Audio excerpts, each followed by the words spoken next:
Welcome back to New York Talk. This is the instant reaction and absolute scenes at New York Stadium because Rotherham United have won a game. Father Christmas came a day late. So sorry about all the boys and girls who were expecting 3 points on Christmas Day. It was a Boxing Day present for you. Quite a lot to pick from that, Mick. We rode as luck there. Did we deserve all 3 points? I think what we need to do is get this over and done with and wrapped up pretty quickly because we're going to get mugged by Michael Carrick on his way across to the police station to report a robbery, aren't we? Yeah. No, we didn't deserve it. Absolutely we didn't, which makes it even sweeter, doesn't it? Yeah. After all the times this season that we have been shafted, and shafted royally by many, many clubs and many officials, today we find ourselves in a position where it's gone our way. So... Yeah, but in actual fact, we did deserve it, based on that. Not based on today, but not based on today, no. So let's talk about the penalty incident, Mick. The penalty that never wasn't, on the hour mark, whatever it was. It was one of those where I just thought, as soon as the guy hit the floor, oh God, it's a penalty. It's a penalty. It's probably a red card because it was last man. There was no genuine 10-foot ball. It was as nailed on a penalty as you could possibly wish to see, and I don't know what the referee's thinking. I think. To give a balance to the season, I think we've massively got away with one. Yeah, I can't argue with that. I mean, I'd like to see it again. Yeah, of course. Yeah. Maybe it's shoulder to shoulder. Maybe he's gone down easily. I don't know. I don't think. Yeah, but I mean, I'm clutching at straws here because it were a penalty and it were a red card. So, well, I mean, what can you say? Yeah. How many times has that happened to us this season so far? Yeah. Sorry, Boro fans. We're not laughing at Boro fans. We're just laughing at life. Bang on, it's a penalty. No doubt about it. The referee's got that. It's an absolute howler by the ref. But I'm not bothered. Genuinely, I'm not bothered anymore because we've had it so many times this season, and every time we're in this division, it's just so sweet to see it happen to somebody else. Yeah. And perhaps that's not the right way to look at it.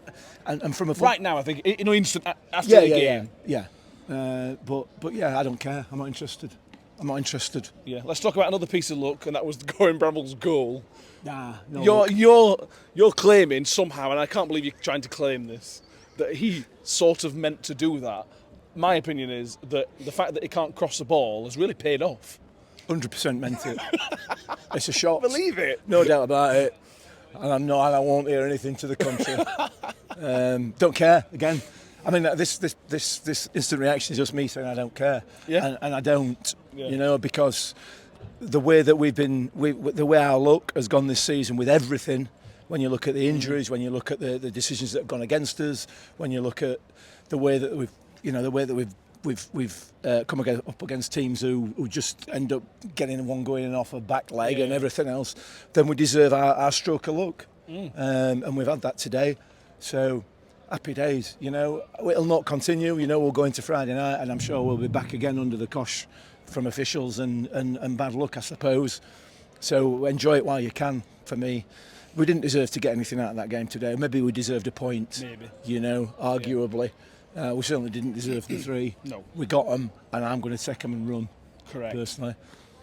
There are areas for concern, and that first half was a huge area for concern because we weren't in that game until probably 35 minutes, maybe, and it's difficult to watch. Having watched it, it's one of those things we might have to watch back and sort of look at and work out what went wrong. But they had the freedom. It was like we were playing Leicester again.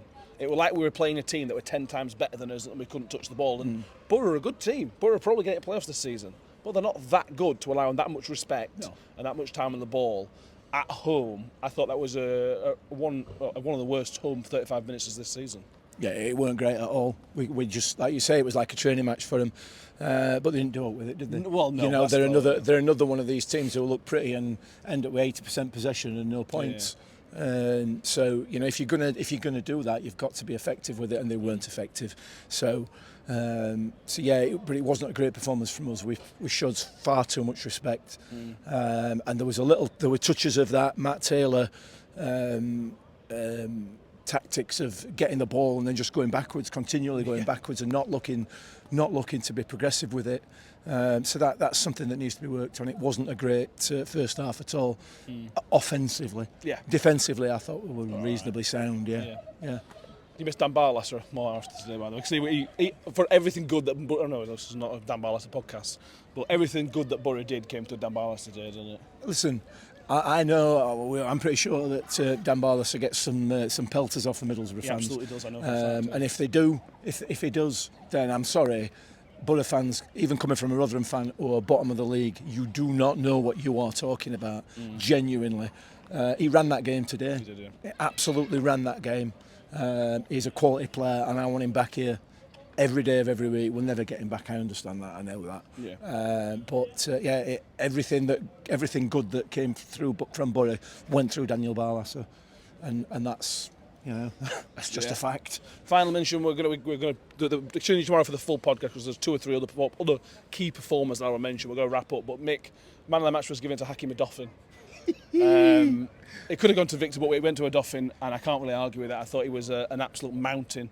I really want him back in midfield. I'll be honest. I think we're missing him in midfield. We do, definitely. But he was on the left. He was on the right. He was just everywhere, blocking crosses, winning the ball, giving away penalties. It wasn't given, but I thought it was excellent today, Adoffin, and imagine, right, Sean Morrison continues playing well, Hacks plays there, Cam Humphreys on left.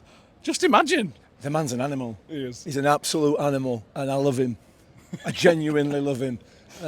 He's got so much fight, so much passion, so much hunger, and so much ability. Yeah. He is absolute quality and fully deserved man of the match today. Fully deserved.